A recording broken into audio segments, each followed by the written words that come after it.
వి gold trusted gold buyers. మీరు తాకట్టు పెట్టిన బంగారాన్ని విడిపించి ఈ రోజు ఉన్న మార్కెట్ ధరకు కొనబడును.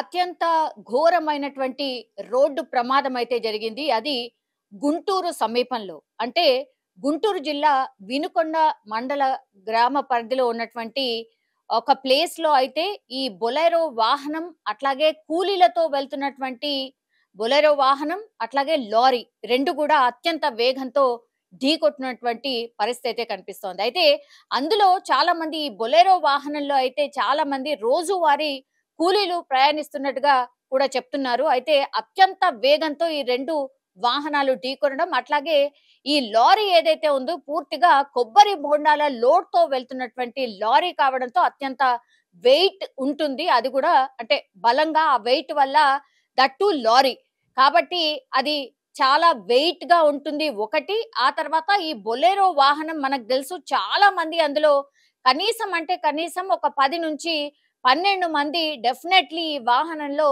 ప్రయాణం చేస్తున్నటువంటి పరిస్థితి అయితే కనిపిస్తోంది. వీళ్ళంతా కూడా రోజువారీ కూలీలుగా చెప్తున్నారు.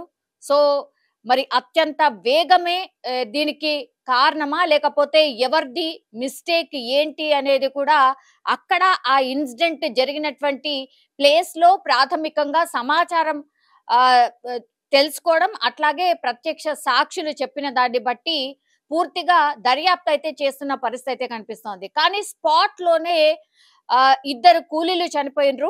అట్లాగే మిగతా వాళ్ళు హాస్పిటల్ కి తీసుకువెళ్లే లోపే మిగతా 3 కూడా చనిపోయినటువంటి పరిస్థితి. ఇంకా మిగతా వాళ్ళకి గాయాలయ్యాయి. ప్రస్తుతం అయితే ఈ బొలెరో వాహనానికి సంబంధించిన డ్రైవర్ ఎవరైతే ఉన్నారో ఆయనకి తీవ్ర గాయాలైనట్టుగా చెప్తున్నారు. దగ్గరలో ఉన్నటువంటి హాస్పిటల్ కి అయితే తరలించడం జరిగింది. నేను ఇంతకు ముందు చెప్పినట్టుగా ఇది లారీ, దట్టు కొబ్బరి బొండాల లారీ కాబట్టి అది హైట్ మీద ఉంటుంది. బొలెరో వాహనం చాలా కిందికి ఉంటుంది కాబట్టి అత్యంత వేగంగా ఢీకొట్టడంతో ప్రమాదంలో అయితే పూర్తిగా ఈ బొలెరోకు సంబంధించిన వాహనమే డ్యామేజ్ అవ్వడమే కాకుండా అందులో ఉన్నటువంటి ప్రయాణికులే పూర్తిగా గాయపడి ప్రస్తుతం అయితే స్పాట్ లో 2 చనిపోయినట్టుగా, మిగతా 3 కూడా హాస్పిటల్ కి తరలించే లోపు చనిపోయినట్టుగా, అట్లాగే ఈ బొలెరో వాహనం నడుపుతున్నటువంటి డ్రైవర్ కి కూడా తీవ్ర గాయాలయ్యాయి. ఆయన కొంత సీరియస్ గా ఉన్నట్టుగా చెప్తున్నారు. కానీ లారీకి మాత్రం ఏమి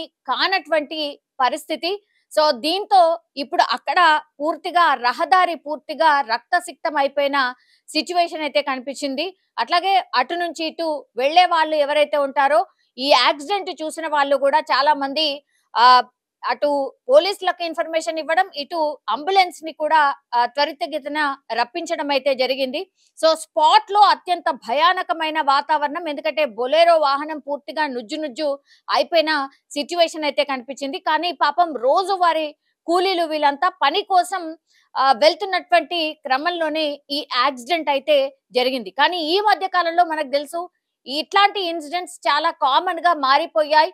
అంటే అతివేగం ఒకటి కారణం అవుతోంది, ఇంకోటేమో ఏదైనా తప్పించడానికి ప్రయత్నించబోయి యాక్సిడెంట్స్ అవుతున్న సందర్భాలు అట్లా కొన్ని అవుతున్నాయి.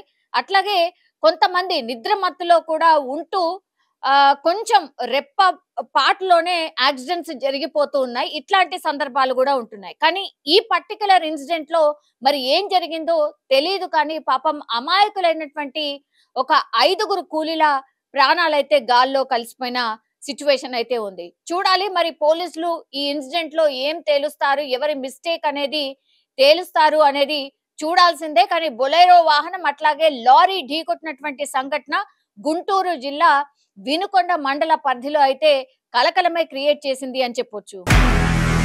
నిజంగా ప్రస్తుతం ఉన్నటువంటి సమాజం దేనికి ప్రయారిటీ ఇస్తుంది? ఆర్థిక సంబంధాల చుట్టూ మాత్రమే తిరుగుతుంది. మళ్ళీ ఎన్నికలంగానే చాలా విరక్తి కలుగుతుంది. మంచి అనిపిస్తుంది కదా, లేడీస్ కూడా ఛాలెంజింగ్ జాబ్స్ చేసినప్పుడు చాలా బాగుంటది. ట్రాఫిక్ అసిస్టెంట్స్ గా నియమించిన ట్రాన్స్జెండర్స్ అందరితో సాల్యూట్ చేయించుకుంటున్నారు. ఫుడ్ డెలివరీ ఇవ్వటానికి వెళ్ళినటువంటి డెలివరీ బాయ్ అనిల్ పై కళ్ళ ముందు